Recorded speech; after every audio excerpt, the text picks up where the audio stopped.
Hai, hello, selamat petang, salam sejahtera. Satu lagi pendedahan luar biasa lebih menarik di dalam skandal 1MDB yang didedahkan di Mahkamah Amerika Serikat adalah apabila Jolo cuba dapatkan Clinton muncul di majlis dihadiri Rosmah. Ini berita yang disiarkan dari Malaysia kini. Saya bacakan kepada anda sebelum kita berikan ulasan. Ahli perniagaan dalam buruan Jolo pernah cuba mendapatkan bantuan Goldman Sachs untuk kemunculan ahli politik tertinggi Amerika Serikat dalam satu majlis kebajikan yang dihadiri Rosmah Mansur pada tahun 2010. Hal itu didedahkan bekas pegawai bank Goldman Sachs Tim Lisner dalam keterangannya pada Selasa 22 Februari semasa perbicaraan bekas pekerja bawahannya Peter Ng di sebuah mahkamah di New York. Pendakwa raya Drew Rolle menunjukkan kepada mahkamah satu email daripada Jolo yang dimajukan kepada Lisner oleh Ong. Saksi itu diminta membacakan email tersebut kepada mahkamah. Dia ditulis, "Hai, tim, inilah acara kebajikan yang Jolo minta bantuan kita itu. Tetamu yang dijangka ialah Bloomberg, Comey, Sudme dan lain-lain.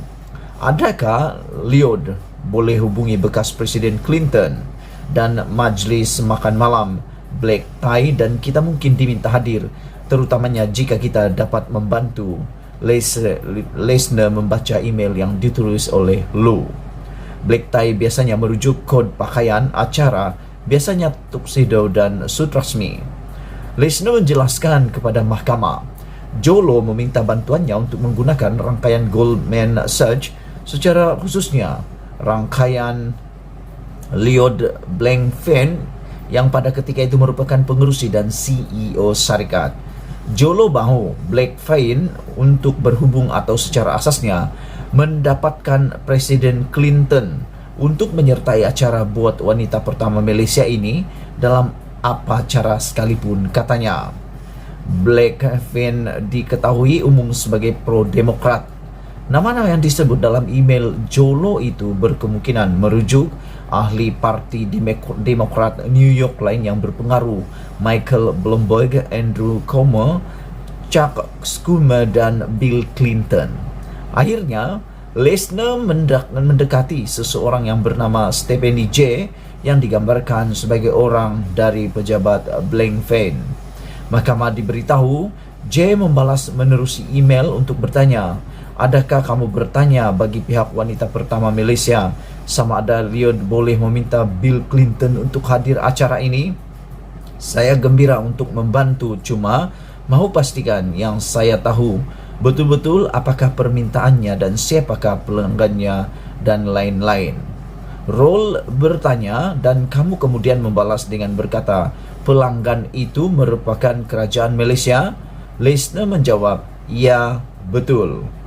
Jika ditanya kenapa dia mendekati J, Lisner menjelaskan bahawa membina hubungan untuk Rosmah dan Najib Razak yang pada ketika itu Perdana Menteri akan memberikan manfaat buat Goldman Sachs. Katanya ia akan menunjukkan kepada pasaran betapa Goldman Sachs merupakan hubungan yang hebat. Pandangan saya pada ketika itu, dengan membantu sebarang jenis hubungan yang dicari Perdana Menteri atau istrinya yang sedang berpengaruh terhadap suaminya, akan sama-sama memanfaatkan kami dalam bentuk hubungan yang elok dengan Perdana Menteri sekaligus dengan kerajaan Malaysia. Kami juga akan dilihat sebagai satu gerakan yang hebat oleh komuniti dan pasaran Malaysia kerana kami berkeupayaan menghubungkan Perdana Menteri dan istrinya kepada orang-orang yang sangat penting di tempat-tempat lain di dunia dalam kes ini, Presiden Clinton, katanya. Lisner berkata, acara itu dianjurkan sepenuhnya oleh Jolo. Lisner berkata dia dan Ng keduanya menghadiri majlis itu. Pada 2010, Najib menghadiri perasmian sidang kemuncak keselamatan nuklear di Washington DC pada 12 dan 13 April. Acara yang dianjurkan Jolo itu pula berlaku pada 16 April di Hotel 5 Bintang di St. Regis di New York. Acara itu kurang mendapat perhatian media Malaysia.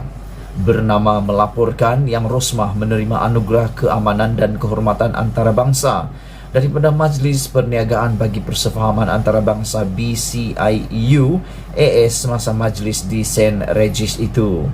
Akhirnya laporan mendedahkan bahawa bintang Hollywood Robert De Niro, Charlie Theron dan Amy Rossum turut hadir. Pemenang Oscar Jamie Foxx menjadi pengacara majlis dan menurut beberapa laporan turut berduet bersama Rosmah. Namun tidak dapat dipastikan apakah nama-nama ahli Demokrat New York yang disebut dalam email Jolo turut hadir atau tidak. De Niro akhirnya melawat Malaysia 3 bulan kemudian atas jemputan Rosmah. Bersempena lawatan Rosmah ke New York, seseorang menempah iklan 2 muka surat di New York mengalu-alukan kedatangannya ke New York serta mengucapkan tahniah atas penerimaan anugerah keamanan dan keharmonian antarabangsa.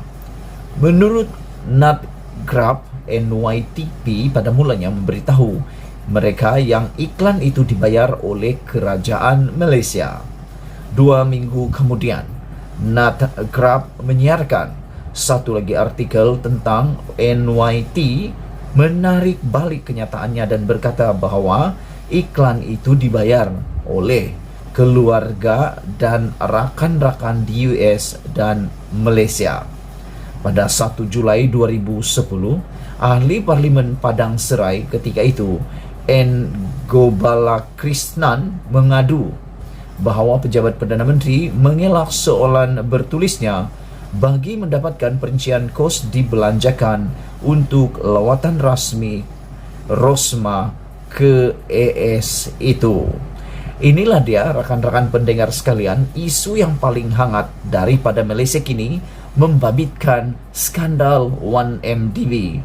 Yang menariknya di sini apabila wujudnya nama-nama besar di dalam berita ini, antaranya adalah Jolo dan juga bekas Presiden Amerika Serikat yaitu Clinton. Dan di dalam penerangan sebentar tadi kita dapat melihat bahawa seakan-akan munculnya pengambilan kesempatan daripada kedudukan Rosmah sebagai wanita pertama dan sebagai isteri kepada Perdana Menteri pada ketika itu.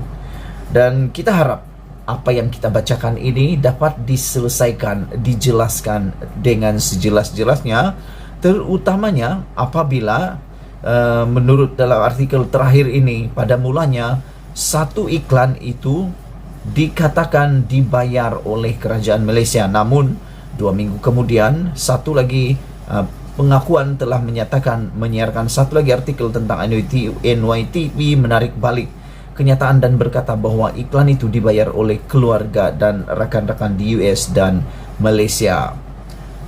Sila tinggalkan komen anda untuk isu pada petang ini. Jangan lupa tekan butang subscribe dan kita jumpa lagi. Bye-bye.